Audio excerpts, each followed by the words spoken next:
Hvað átti sér stað í gervigreind 2025? Til ykkar komin í gervigreindavarpið Hafsteinn Einarsson, dósent í tölvunarfræði við Háskóla Íslands. Og ég Elías Rafn Heimisson, rannsóknarlektor við Háskóla Íslands og hjá okkur líka Stefanía Benónusdóttir, faglegur leiðtogi gervigreindaseturs Háskólans.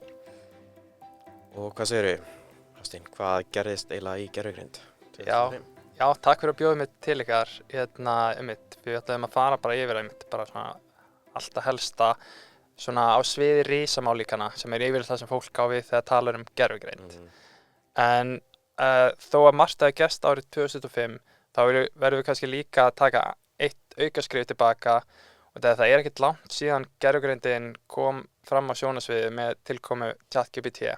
Það var nú bara í lok nóvember árið 2022. Og þá svona, byrjaði þetta allt saman. Og það ekkert langt síðan. Þannig að árið 2023, þá kom OpenAI út með GPT-4 sem var svona fyrsta stóra skrefið fram á við. Og þeir voru mjög leiðandi í langa tíma.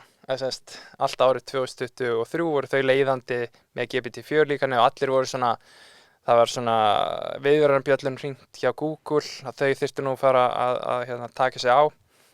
Og en allt það ár var bara OpenAI bara að fá til sín alla þá notendur sem þau eru að vissu leyti með ennþá í dag. En síðan var árið 2024 og þá byrjuðu aðrir að fara að ná í hælana á OpenAI. Og þá var til dæmis GPT-4 múrinn innan gæsalappa, brotinn, að því leyti að það voru mörg líkan búin að taka fram úr GPT-4 í færni eins og GPT-4 var þegar það kom út. Og það voru komin bara opin líkön sem var að keyra jafnvel á fartölvu sem voru með sambærilega hæfni og GPT-4. Þannig að svona landslagið breyttist mjög hratt á árið 2024 og ekki bara hæfnin jókst ekki heldur einungis heldur var líka verið að þróa líkön sem gátu ekki bara unnið með texta heldur líka með myndir, gátu tekið við myndum, gátu tekið við hljóði og jafnvel myndböndum. Og síðan náttúrulega þróun að þróa líkön sem gætu búið til myndir eða skapað myndir út frá einhverjum textafyrirmælum.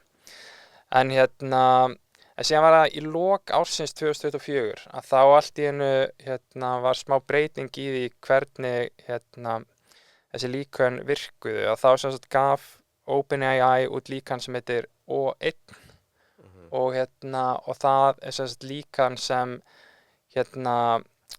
hugsar innan gæsalappa. Ég ætla ekki að halda því fram þessi líkan hugsi en það skrifar út eitthvað þankagang áður en það svarar.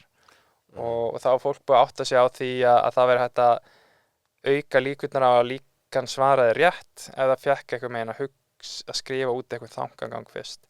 Og meðal annars þá réðu OpenAI sérfræðing sem heitir Noam Brown sem þekktur til dæmis fyrir að búa til aðferðir sem gátu verið bestu aðferðin til að spila póker og borðspili Diplomacy. Og hann var ráðinn til OpenAI og var einn af lykilmönnunum sem hjálpuðu til við að þróa þessa nýju aðferðafræði til að beita málíkönum, að þjálfa þau í að hugsa og skrifa út tankagang áður en þau svara og þannig bæta frammistöðu líkananna enn frekar.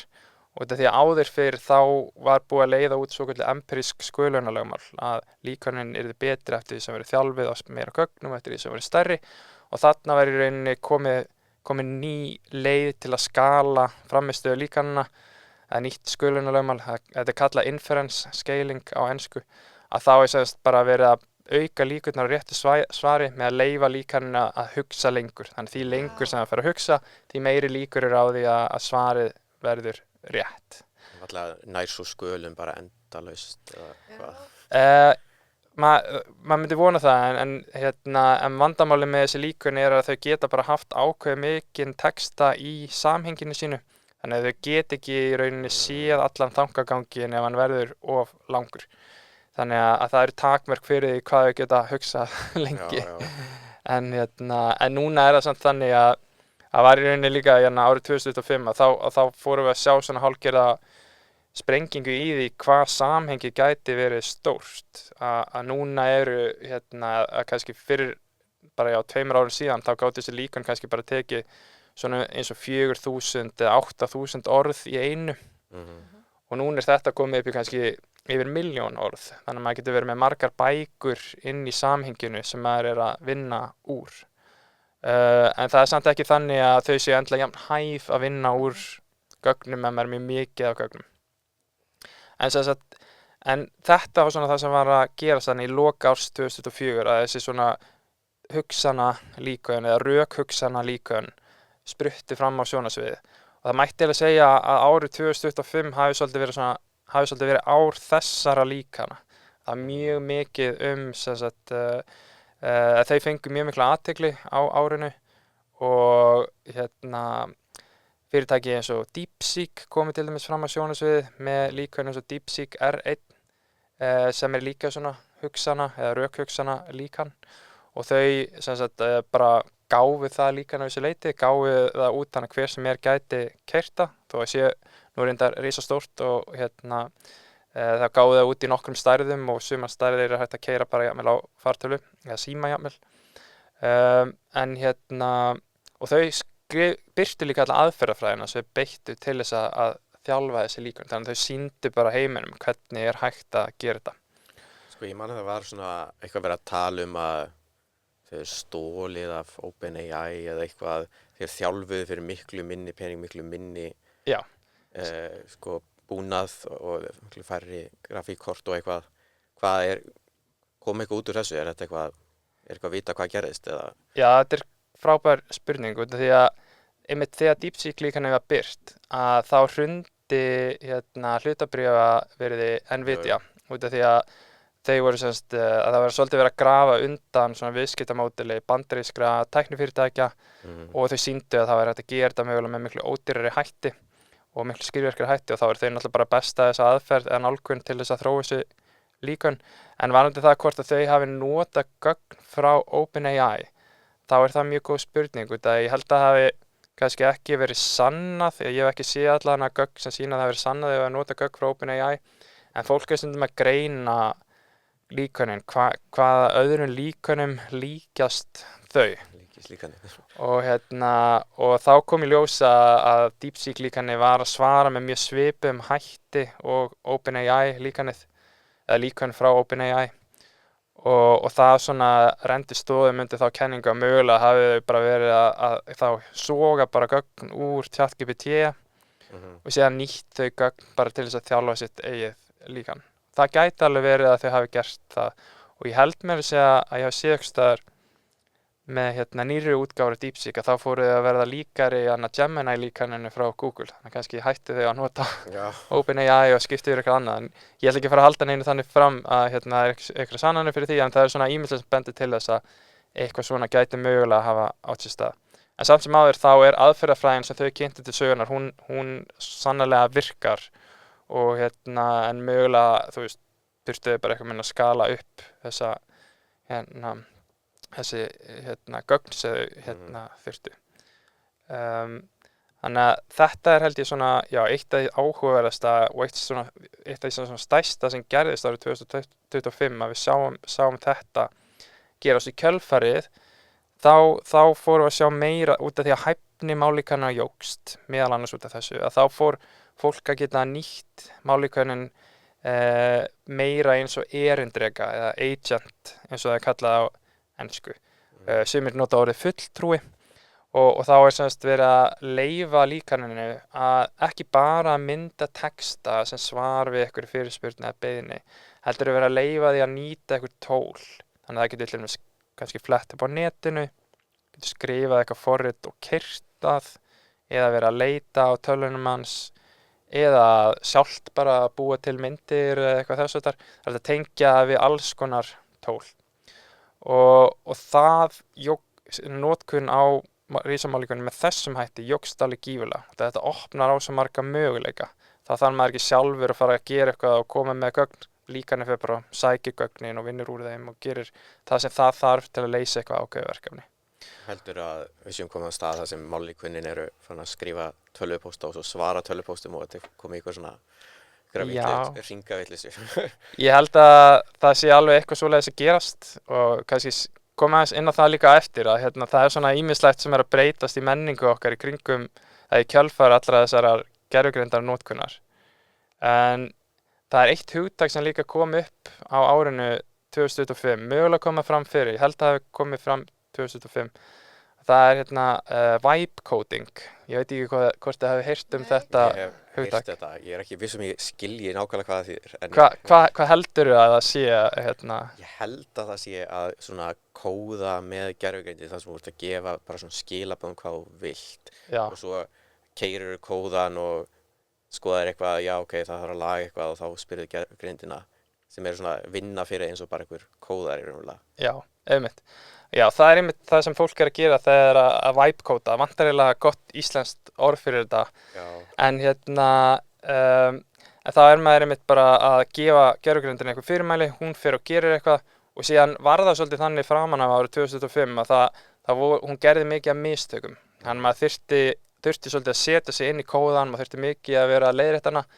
En síðan undir lok árs 2005 þá kom út líkan frá Anthropic sem heitir Opus 4.5 og það sem gefið út einhvern tímann í desember held ég og það var eitthvað stökk fram á við þar að það getur unnið mjög lengi og bara forrita heilu lausnirnar fyrir mann á þess að það geri endilega mikið af mistökum og málið er að það er yfirleitt notað í viðmóti sem heitir Claude Code, það er svona skipanalínu viðmót og Anthropic var líka að gefa út svona aðgengilegra viðmót nýlega, en Claude Code var gefið út held ég í febrúar árið 2025 og árið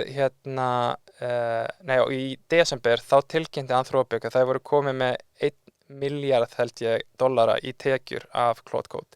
Þannig að þetta er önnur gervigreindalausnina eftir ChatGPT sem nær svona þeirri vörðu. Að það er gífurlega eftirspurn eftir þessu tóli út af því að það er svo hæft í því að forrita. Og ég nota það mjög mikið og mæli eindregið með því að prófa það. En er það betra en GPT 5.2 eða hvað er nýjasta? Já, það er góð spurning út af því að það fer svolítið eftir hvað maður er að gera. Já. Og því að OpenAI, þau eru líka með svona forritunar viðmótslausn sem heitir Codex, síðan er Google með Gemini, CLI, Command Line Interface og Google eru með aðra lausn sem heitir Google Schools sem er líka svona agentalausn sem forrita fyrir mann. Þannig að það er alveg komin talsverð samkeppni á þessu sviði og það er líka til opnar lausnir eins og Open Code, þá getur maður bara tengt hvaða líkan sem er við það. Og ég til dæmis tengi þetta við önnur tól og ég kem svolítið inn á það eftir hvernig er hægt að nýta þetta en að segja þetta sé að einhverju leyti betra en annað, maður þarf svolítið svona að fara og sauman á því og með því að skoða bara mælapróf til dæmis sem meta frammistuð á einhverju ákveðnu sviði. Til dæmis er ChatGPT mjög gott í stærðfræði, ég held að það sé betri í stærðfræði heldur en Claude líkönin en til dæmis eins og í webforritun og slíku þá er Claude bara langbest. Þannig að þetta fer bara eftir í hvað maður er að gera og þetta er oft það sem fólk áttar sig ekki á þegar það er að nota gervigreindarlíkön. Að það er kannski að nota ókeypis útgáfu sem er þá bara þvert á línuna frekar léleg og ef þú borgar fyrir líkan þá ertu kannski að fá bara miklu betri svör og lausnir heldur en ef þú ert ekki að gera það. En eitt af því sem gerðist árið 2025 líka, reyndar gerðist það í lok árs 2024, að það vera Anthropic sem þróar Claude bjóð til nýjan staðal sem heitir Model Context Protocol eða svona Model Context Protocol, það er sem sagt leið til að tengja gervigreind við önnur tól. Þannig að maður kalla það svona samskiptastaðal til að tengja gervigreind við önnur tól. Og sumir kalla þetta USB-tengið fyrir gervigreind. Þannig að ef þú ert með eitthvað gervigreindarforrit eins og Claude Code eða ChatGPT eða þess og ef það útfærir þetta, þá getur þú tengt það við hvað sem er annað og sem útfærir þetta líka. Þannig að þú getur til dæmis tengt þetta við Blender. Blender forrit til þess að búa til svona þrívídar hluti og þess háttar og þá getur líkana allt í einu farið að búa til einhverja þrívíddarsenur út af það allt í einu farið að stýra Blender fyrir þig. Eða þú getur til dæmis tengt þetta, það til tenging við PowerPoint og þá getur það farið og ég man ekki hvort þessi tenging beint við PowerPoint en það eru til svona tengingar við glæruforrit þannig að þú getur leyft því bara að stýra glæruforritinu fyrir þig, það getur valið hvar það setur texta og titla og þess og þannig að það er búa til alls konar svona tengingar þannig að þú getur þá bara tengt líkanið við einhverja ákveðna lausn og ég noti þetta til dæmis tengi þetta við Nano Banana Pro sem myndgerðarlíkan frá Google. Nano Banana Pro. Já, og það kom líka út á síðasta ári. Það eitt af bestu líkönunum í dag til þess að búa til myndir. Já. Og ég að búa kannski til glærur í fyrir kennslu og þá segi ég við Claude bara fyndu tækifæri til þess að setja inn myndir og ég er með nokkur svona maskota í námskeiðinu mínu svona lítil vélmenni sem svona eitt vélmenni það varar þig við ef þú þarft að fylgja sérstaklega með einhverju annað vélmenni það kemur með einhver heilræði eða eitthvað þessar og Þetta er svona fígúrur í glærunum þínum. Já, þetta er svona fígúrur í glærunum og ég segi bara Claude, ég búin að gera glærurnar fyndu nú tækifæri til þess að koma fígúrunum eitthvað staðar fyrir til þess að svona brjóta þetta aðeins upp. Já. Og hún fer og setur inn eitthvað svona tillögur, kannski skoða ég það og mögulega breytið eitthvað og síðan segi ég bara, farið bara búið til myndirnar og þá fer hún bara sjálf, notar þetta Model Context Protocol til þess að tala við Nano Banana Pro og það fer og býr til myndirnar og ég á, fyrirmyndir af þessum fígúrum eitthvað staðar þannig að hún bara pikkar þær upp og þú getur, þegar þú ert að búið til þessa myndir að getur sagt, ég er með einhverja fyrirspurn og síðan er ég með þessa fígúru og þessa fígúru sem er að vera líka á myndinni og hún setur þær inn á myndirnar í einhverja pósur og þess og mögulega skrifar einhver texta og skilaboð líka og þetta bara gerist allt á meðan ég kannski gera eitthvað annað og síðan fer ég bara að skoða, þá er þetta bara komið inn og maður getur mögulega eitthvað breytt þessu eða eitthvað þess en þetta er bara orðið það gott núna oft er þetta bara fínt í fyrstu atriðinu. Þannig að maður getur og myndi ég kannski ekki segja ég sé að spara mér tíma, mér langaði að segja það en ég er svona að reyna að búa til skemmtilegra námsefni fyrir nemendur þannig að þetta sé ekki bara eitthvað svona hrár texti, það sé eitthvað svona aðeins skemmtilegra að gerast. En þetta er eitthvað sem er bara hægt að gera mjög auðveldlega með svona lausnum í dag að maður getur tengt þetta allt saman. Annað sem gerist á árinu var að Google byrjaði að ná í hælana á OpenAI og byrjun árs leit nú út fyrir að það væri svolítið langt í að þau myndi ná þeim og þau gáðu þetta Gemini 2 en síðan í loka árs þá gáðu þau þetta Gemini 3 Pro líkanið og það mælist til dæmis núna best í íslensku af öllu líkanum á mælaborði miðeindar og ég notaði einmitt mjög mikið því ég er að vinna með íslenska texta eða þarf að skrifa texta á íslensku. Flest líkanu þau skilja íslensku frekar vel en eru kannski ekki góð í að mynda texta á íslensku. Og ég myndi segja að þetta hafi verið bara mjög stórt stökk fram á við með þessu líkani og þannig ég held að það sé svona eitt af því stærsta sem gerist allan á árinu sem svona snertir okkur beint. Síðan held ég að annað sem ég held að gerðist líka á árinu er að mikið, kannski það komið fram að mikið af því sem ég er að tala það er maður sem heitir Simon Willison, hann tók saman svona annál, tók mikið af því sem ég er að tala kemur úr annálnum hjá honum og hann er með mjög gott blogg og hann skrifa mjög reglulega gervigreind og fjallar alltaf svona nýjasta sem er að gerast. Þannig ég mæli með að tékka á honum ef þið eru að spá í þessu öll saman. En það sem gerðist líka á síðasta ári og ég held að hafi haft áhrif á marga var að fólk byrjaði meira að treysta gervigreindinni. Já. Og það er eitt af því sem margir hafa miklar áhyggjur af að við séum farin að treysta þeim of á gervigreindina.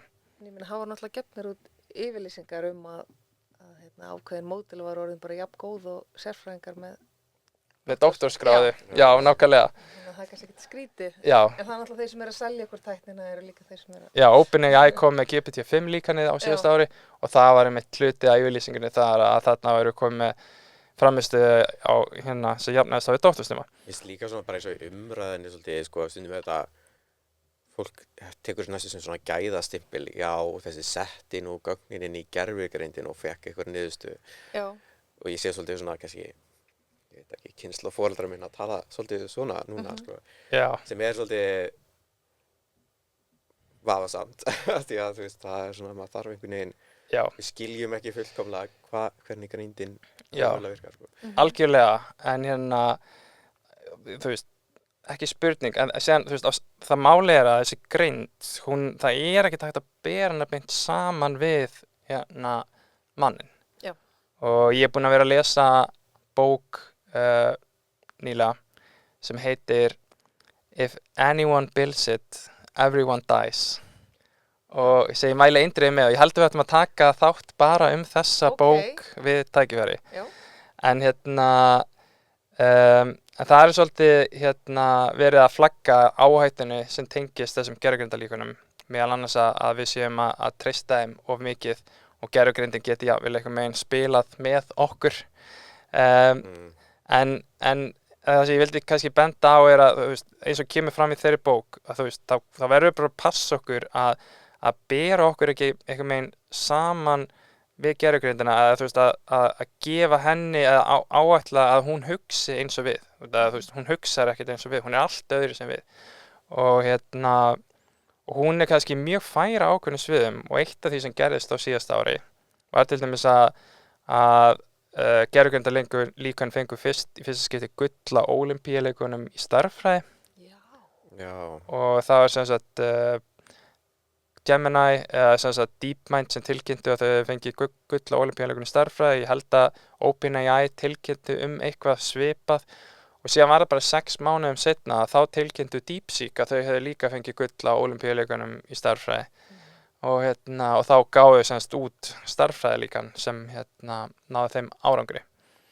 Og þannig að það ekki spurning að gervigreindin mjög fær á sumum sviðum og sem sagt ég held ég að nefnt í þættum daginn að hún var að byrja að leysa stærðfræðiverkefni sem Erdos hafði sem sagt sett upp sem mjög erfið verkefni sem enginn var búinn að leysa. Nú búið að leysa fleiri þannig verkefni. Já. En það ekki svolítið gert í samstarfi við einhvern stærðfræðing eða það bara... Já, yfirleitt það í samstarfi við, þá eru stærðfræðingar að nota líkönin. Já. Og þá semst hægt að málið að þegar þú skrifar stærðfræðisönnun, þá það yfirleitt þannig að þú skrifar niður eitthvað sönnun og síðan sendur sönnunina í eitthvað fræðirit og þar þarf eitthvað að lesa yfir hana og það getur tekið mjög langan tíma. Ég einu sinni þurfti ég að bíða í 5 ár eftir að fá grein birta. 5 ár. Og en það bara út að oft á sumum sviðum eru bara svo fáir að vinna. Já. Og það bara ekki margir sérfræðingar eða margir sem eru með sérfræðiþekkingu endilega á einhverju sviði. Og þá getur bara erfitt að finna eitthvað til að lesa yfir grein. Og það sem gervigreindin getur gert núna að hún getur komið stærðfræðisönnunum yfir á forritunarmál sem heitir Lean. Og ef þið tekst að gera það og stillir öllum forsendum rétt upp, þá þýðir það að þú getur keyrt það forrit, þá þýðir það að sönnunin sé rétt. Þannig að þá þarf í rauninni bara að tekka staðhæfingin sett fram á réttan hátt og allar forsendur sem eru gefnar í byrjun réttar. Og síðan þá bara útfært skref fyrir skref hvernig sönnunin og ef hún keyrir þá rétt. Og þá þarf í rauninni kannski ekki mannesku til þess að lesa yfir hvort að setningin eða staðhæfingin sé rétt eða ekki. Þú veist, það bara sönnunin forritið og það keyrir. Og þetta opnar mjög mikla möguleika fyrir svona almenning að taka þátt meira í stærðfræði svona fræðavinnu. Það áður var það þannig að það var svo erfitt að komast að, það var svo erfitt að fá eitthvað til þess að fara yfir vinnuna sína. En núna með hjálp gervigreindar þá getur maður kannski lært miklu hraðar og fengið miklu hraðar endurgjöf út af því að það eitthvað sem getur leitt mann áfram. Þannig að opnar á rosa marga möguleika. og fólk svona svolítið að velta því fyrir sér hvort að þetta sé núna eitthvað svona tímamót það sem svona almenningur sem hefur áhuga á starffræði en hefur eitthvað meginn ekki fengið tækifæri til þess að prófa svona rannsóknastarffræði getur allt í einu eitthvað meginn byrjað að taka meira þátt. Það er mikið af fólki að skrifa starffræðigreinar sem það síðan bara birtir á netinu en enginn les nokkuð tíman yfir á bara eins og archive og einhverjum svona forprent þjónustum. Þannig að það er ekki spurning að þetta opnar á einhverja möguleika. En við vorum svolítið að tala áhættuna við að treysta gervigreind of mikið og og það er nefnilega vandamálið að stundum notum við gervigreindina og hún virkar bara vel og síðan notum við hana aftur og hún virkar vel og við förum bara að treysta henni meira og meira og meira. Síðan prófum við hana í eitthvað sem við aldrei prófum hana í áður og við fáum eitthvað svar og við erum bara, heyrðu, þú veist, þetta hefur virkað áður og ég er bara góð reynsla af þessu. Þetta hlýtur bara að vera rétt, þú veist, ég nenni ekkert að vera að fara að athuga það, þú veist, ég bara treysti gervigreindinni. Og þetta er eitthvað sem við sáum bara núna í vikunni, það var starfsfólk Bifrastar lýsti yfir vantrausti á rektor Bifrastar sem hafði þá verið að nota gervigreind til þess að kanna, eins og ég skil þetta allan, til að kanna hvort að einhver væri raunverulega höfundur á einhverju fræðagrein. Og gervigreindin náttúrulega er mikið að reyna að höfða til maður þannig að maður spyr ákveðin hátt og kannski bara svarar hún til að staðfesta það sem maður telur mögulega að sé rétt. Ég veit ekki nákvæmlega hvað fór inn í gervigreindinni í þessu tilviki en hún vildi sem sagt meina að þessi höfundur hefði ekki verið með þá verulegt eða nægilegt framlag á greininni.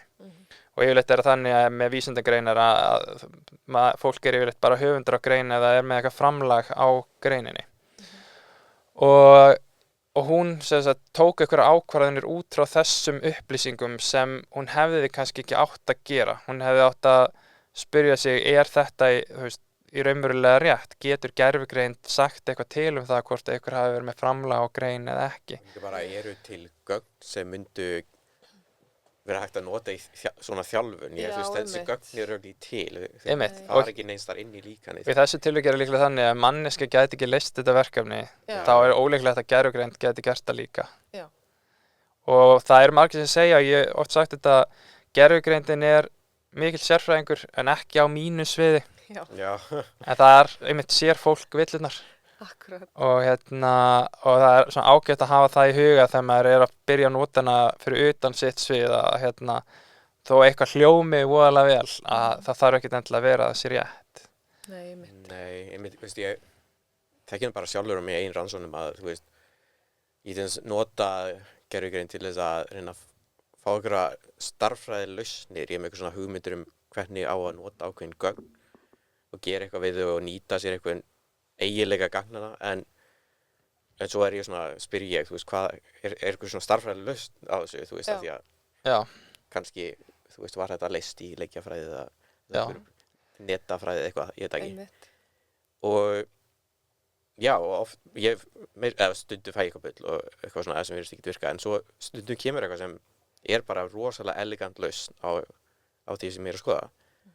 En þá finnst mér eins og ekki hafi sparað eða neina vinnu af því að það fer rosalega tími í það bara svona tjekka. Er þetta líkan að bæta gögnin, þú veist, hvernig tjekka ég það og þú veist, það er rosalega eftirvinna af því að maður er mjög skeptiskur. Já. En svo líka er ég að nota eitthvað sem ég kannski skil ekki 100% og þá verð ég að vinna í því til þess að ég veit ég skilja sjálfur, þú veist. Já. Þannig að þetta er góða punktur út af því að ég held að þetta svona tengir svolítið ábyrgð. Ef þú ert að gera eitthvað sem þú þarft að setja eitthvað fram í þínu nafni og bera ábyrgð á því, þannig að viltu skilja það. Já. En ef þú ert bara eitthvað að leika þér, þú veist, þá kannski skiptir ekki það miklu máli. Nei, mitt. Já. Þannig að, hefur þú ekkert með rekið á að gervigreindin gerir mistök, Stefanía? Mjög oft, já, ég svolítið, myndi ég segja, svona tóksísku sambandi stundum. Ég man eftir einu sinni. Því ég nota hana þegar ég er að forrita. Já. Og nota hana þá þegar ég er að forrita eitthvað sem er eitthvað öðruvísi. Ég finn ekki lausnin á því, hef ekki fundið hana áður og ekki fundið hana eins þar á netinu. Þá spyr ég, er kannski hægt að nota þetta forrit til að gera þessa mynd? Og hún segir aldrei nei eða ég veit það ekki. Já. Þannig að það, en með forrituna er enda svolítið þægilegt að ég kannski þá að skrifa eitthvað kóða til að gera ákveðna mynd, þá náttúrulega bara kemur villa. Þannig að ég veit, þú sér það. Já, ég sé það strax. Já, þannig að það kannski bara það. Og það mjög áhugavert hvað hún alltaf svona viss í sinni sök, hverju sinni, að þetta sé réttur kóði.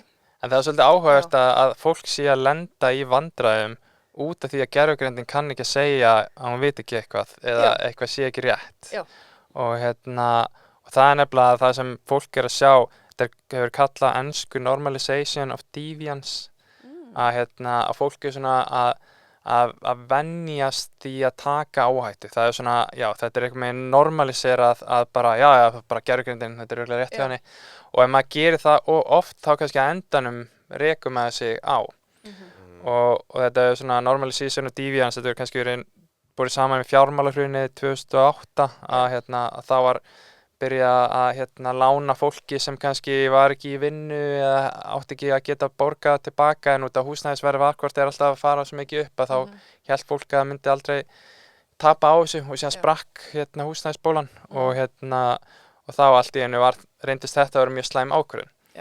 Og maður þarf bara svona að passa sig að þetta svona að maður byrja kannski smá að taka áhættu og síðan meiri og meiri og meiri og þú veist, maður þarf bara að passa sig að leyfa sér ekki að taka of mikla áhættu og rýna þá vel það sem kemur frá gervigreindinni. Var ekki einmitt líka það að tala það ákveðni fjármálagerningar voru orðnir svo flóknir að fólk var ekki alveg að skilja það, en einmitt tók þá sensina að ég skilja þetta ekki alveg en einmitt. Og kannski nákvæmlega. Við viljum bara græða. Það verður allt í lagi. En eitt annað sem líka gerðist á síðasta ári, það var kynnt til sögunar ný mæling á frammistöðu gervigreindar sem heitir METR, sem stendur fyrir Model Evaluation and Threat Research. Og það sem fólkið sem þróaði þá mælingu var að meta var hversu löng verkefni getur gervigreind unnið. Og þá erum við að bera saman við lengdina sem tekur okkur að vinna verkefnin. Og þau sýndu sem sagt að lengdin tvöfaldast á 7 mánaða fresti. Þannig að á 7 mánaða fresti þá sem sagt ef líkan getur unnið verkefni sem tekur 30 mínútur fyrir okkar að vinna í dag, að þá eftir 7 mánuði getur unnið klukkutímaverk og síðan 7 mánuðum seinna getur unnið 2 klukkutímaverk, síðan 4 klukkutímaverk og svo framvegis.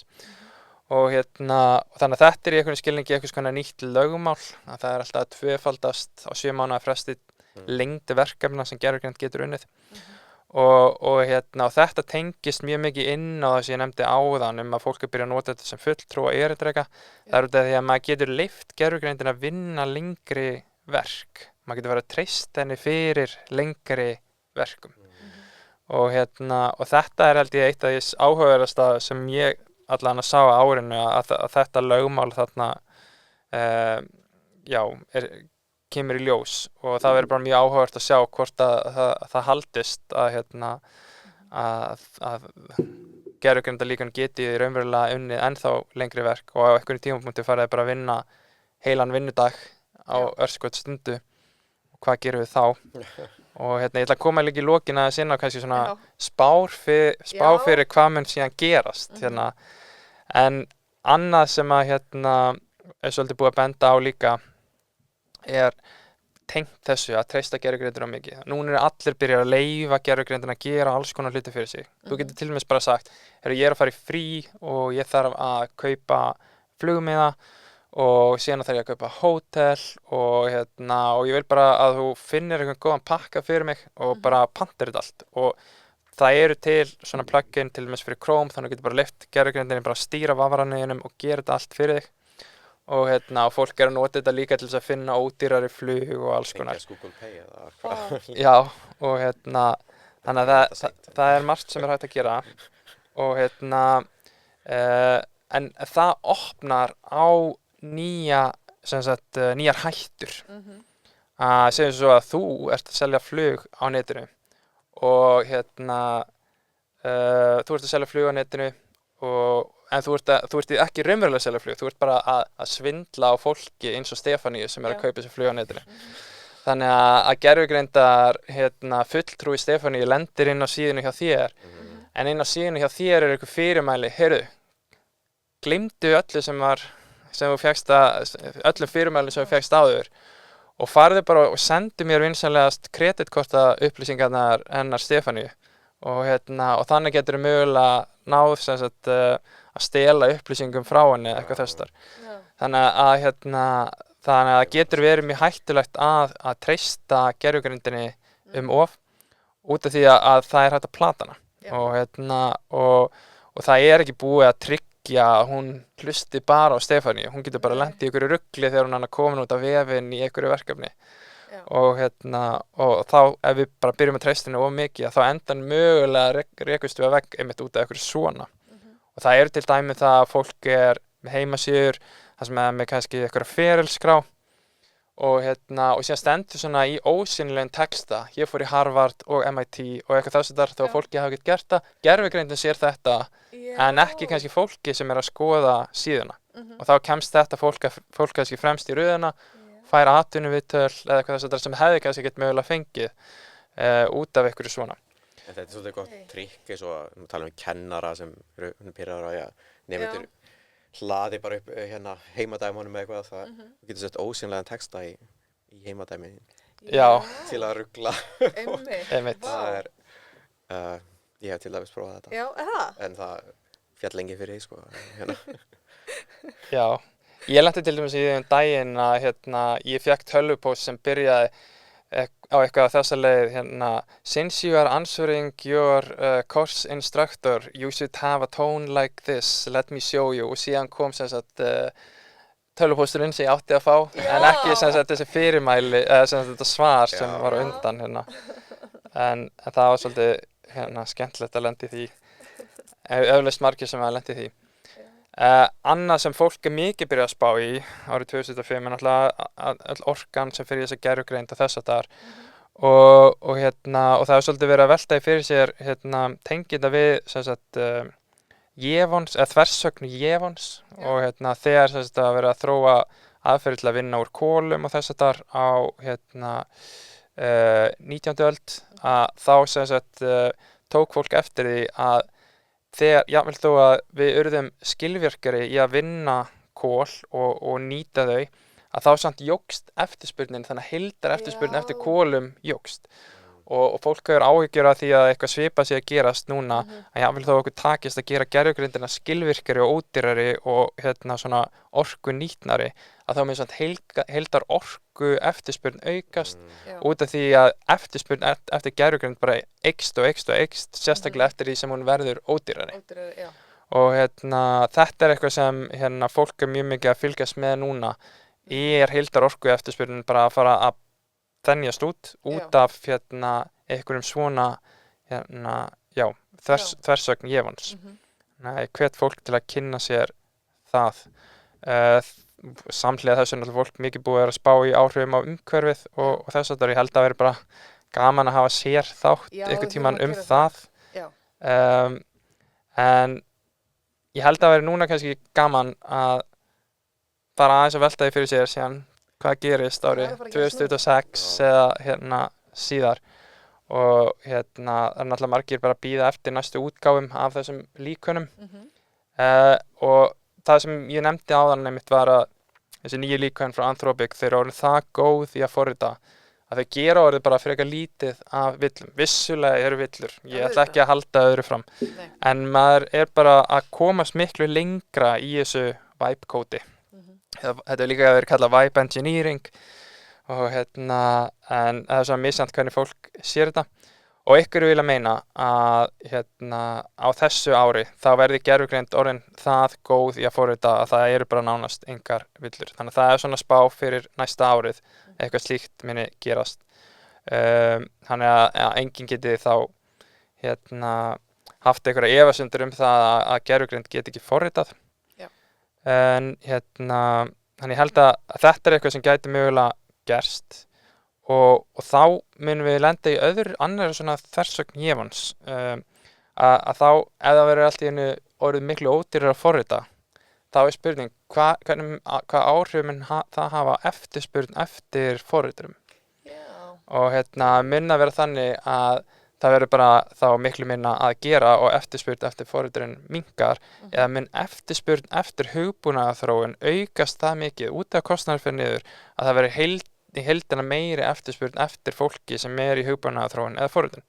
Þannig að, og ég held að þetta tengist í bara að fólk þarf að átta sig á því hver tækifærin eru. Fólk þarf að sjá, bara núna hugbúnaðarþróun orðin miklu ódýrari, það að segja við getum gert miklu meira með bara færri forriturum eða minna teymi og ég held að fyrirtæki muni sjá sér hagi því bara lítil fyrirtæki sem væri kannski áður á útvista verkefnum sjá sér kannski hagi að ráða 1-2 manneskjur sem geta bara gert mjög mikið fyrir fyrirtækið. Þannig að fleiri fari í hugbúnaðarþróun að þú þarft færri einstaklinga fyrir hvert verk og þar með kannski eykst heildar eftir. Og hugbúnaðarþróun mun kannski verða miklu þverfaglegri. Að við erum kannski að fara að sjá að fólk með sérfræðiþekkingu í hugbúnaðarþróun og síðan kannski í einhverju öðru þannig að þau eru svona samin þetta eitthvað megin. Þannig að ég væri ekki hissa á því eitthvað slíkt myndi gerast.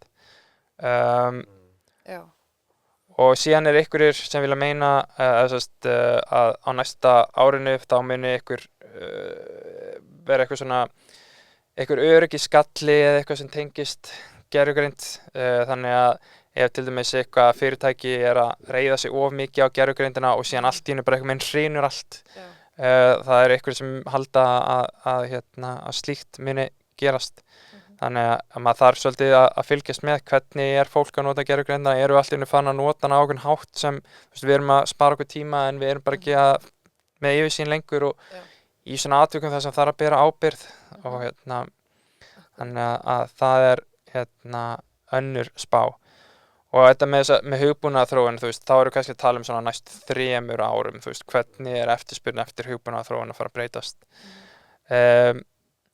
og síðan einhverjir sem vilja meina að á næstu 3 árum þá gervigreindin orðin það hæfi forritun að hún fer til dæmis kannski að þróa vafra á sjálf og það eru dæmi það OpenAI voru held ég að segja að eða Cursor sem svona forritunartól að þau voru að þróa vafra með GPT 5.2 ef mann rétt og þar var GPT 5.2 að vinna í marga klukkutíma skrifaði 3 milljónir lína af kóða og þá voru komið með einhvern vafra sem svona virkaði ágætlega og gat vafrað á netinu og vissilega einhverja villur í hann í einni atriðinu eins og ég skildi þetta en Chrome með 35 milljónir lína af kóða þetta bara ein flóknustu forritin sem við erum að keyra í tölvunum okkar og það einhverjir sem vilja meina að á næstu 3 árum þá muni gervigreind geta bara smíða svona forrit sem bara 10 milljóna lína af kóða og sem væri örugg og myndi uppfylla allar kröfur og þannig að og þetta tengir sig svolítið að það þarf að búa til umhverfi fyrir gervigreind til að vinna í. Hún þarf að geta athugað, gerði ég þetta rétt, búa til prófanir og alls konar hluti. Hún ekki bara að fara að dæla út öllum kóðanum og síðan þetta búið. Hún þarf að gera tilraunir, hún þarf að reka sig á, en hún þarf bara að geta unnið í umhverfi þar sem hún getur gert það og passa að allt sé rétt. Þannig að þetta eitthvað sem fólk vil meina að muni mögulega gerast og á 6 árum, og þetta allt frá Simon Willison. Að þá vill hann meina að við hættum að forrita. Já. Að við bara biðjum það sem við viljum og þá verður þetta bara þannig að við erum miklu meira að lýsa í orðum og við setjum fram einhverja kröfur og við erum miklu meira að skipuleggja einhvern arkitektúr eða þess að hvernig hlutirnir, hvernig högunin en sem bara gerir gervigreindin allt. Og þetta finnst mér ekkert vera galin spá og hann segir 6 ár ég get alveg vel trúið að það tæki jafnvel styttri tíma en hann reyndar að segja eftir 6 ár þá þetta óþarfi bara eiginlega á flestum sviðum það sem fólk að forrita einhverjum sviðum gerist það mögulega fyrr öðrum seinna en þá þýðir þetta fólk þarf svolítið að sérfræðiþekking að úreldast að vissu leyti og þannig að pælið sem í þess samhengi við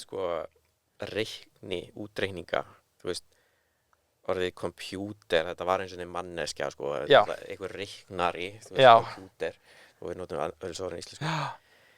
Og svo komu tölvunar, skilurðu, sem geta gert það miklu hraðar.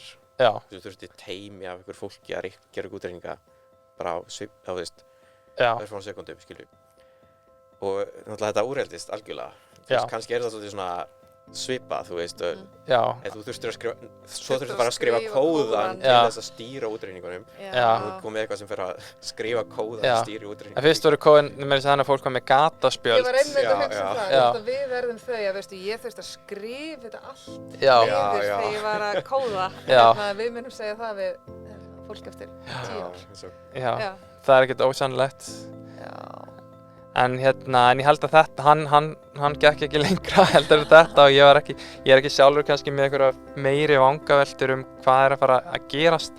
Það sem ég kannski spenntastur fyrir bara eftirspurn eftir forritun og svona hugbúnaðar þróun almennt, hvernig mun það breytast. Mér finnst bara gaman að benda á það út að það eru bara margir sem þurfa svolítið að ranka við sér, að þarna eru tækifærin núna, að hugbúnaðarþróun bara orðin það auðveld í dag. Að það þessi virði að gera eitthvað með litlu teymi. Þannig að ef ekki að segja þetta bara gott í bili. Ég held að nóg af öðrum hlutum til að ræða, en við gerum það bara síðar. Takk fyrir þetta. Já, takk sömuleiðis. Takk fyrir að koma aftur, spjalla við okkur.